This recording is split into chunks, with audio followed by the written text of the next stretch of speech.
Bismillahirrahmanirrahim. Assalamualaikum warahmatullahi wabarakatuh. Perkenalkan, nama saya Delia Dwi Putri. Saya mahasiswi dari jurusan Pendidikan Bahasa Arab kelas A semester 2 UIN Sunan Gunung Jati, Bandung. Halo semuanya. Di sini saya akan sedikit membahas mengenai pentingnya perkembangan peserta didik bagi PAUD, bagi PPA, dan bagi pendidik. Baik, di sini saya akan menjelaskan yang pertama, yaitu pentingnya pendidikan, perkembangan peserta didik bagi PAUD. Yaitu pentingnya perkembangan peserta didik bagi PAUD. Perkembangan peserta didik atau psikologi mengenai perkembangan peserta didik itu sangat penting. Mengapa?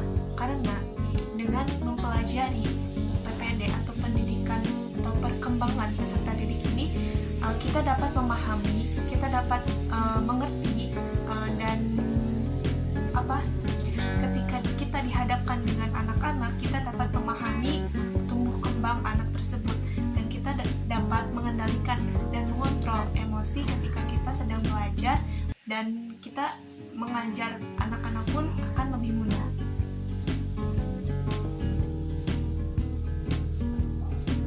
Dengan begitu, anak-anak dapat bisa memahami setiap apa yang telah kita ucapkan dan dapat mendengar setiap kali ketika kita mengajar. Kemudian di situ ada timbal balik antara pengajar dan pendidik. Ketika kita belajar atau mengajarkan kepada anak-anak yang di usia PAUD, mereka akan paham dan mengerti apa yang disampaikan oleh kita, karena di situ ada ikatan batin, yaitu antara hati ke hati, antara pendidik dan yang kedua, yaitu pentingnya perkembangan peserta didik bagi pendidikan bahasa Arab atau PBA. Mengapa sangat penting terutama untuk jurusan pendidikan bahasa Arab? Di sini ada tujuannya mengapa PPD menjadi sangat penting untuk mahasiswa, terutama pendidikan bahasa Arab. Tujuannya agar memberikan, mengukur, dan menerangkan perubahan dalam tingkah laku serta kemampuan yang sedang berkembang sesuai dengan usianya, tingkat usianya. Kemudian mempelajari karakteristik umum perkembangan peserta didik, baik secara fisik, kognitif, maupun psikososialnya. Mempelajari perbedaan-perbedaan yang bersifat pribadi pada tahapan atau masa perkembangan tertentu.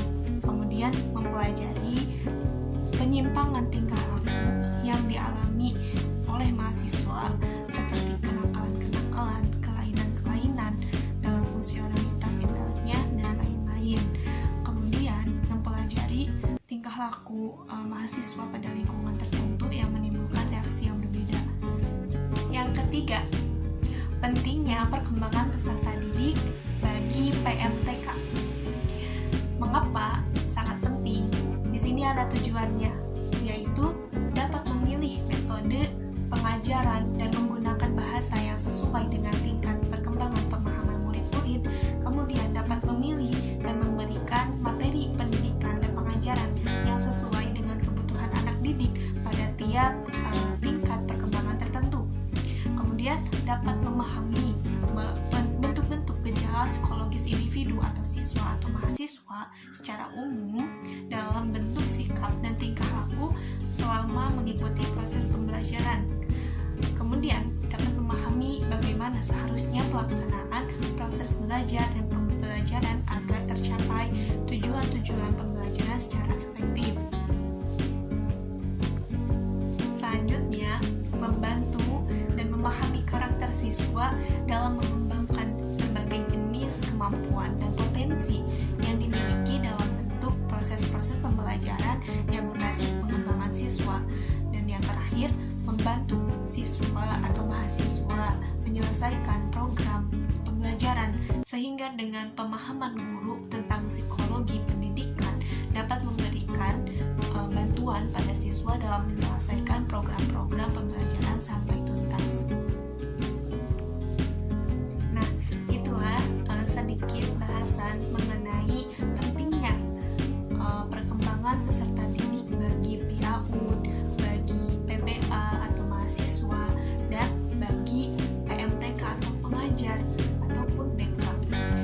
Begitu pentingnya. Mengapa? Karena psikologi itu dapat mempengaruhi tumbuh kembang seorang anak didik, apalagi ketika di usia dini itu sangat penting, karena dengan perkembangan peserta didik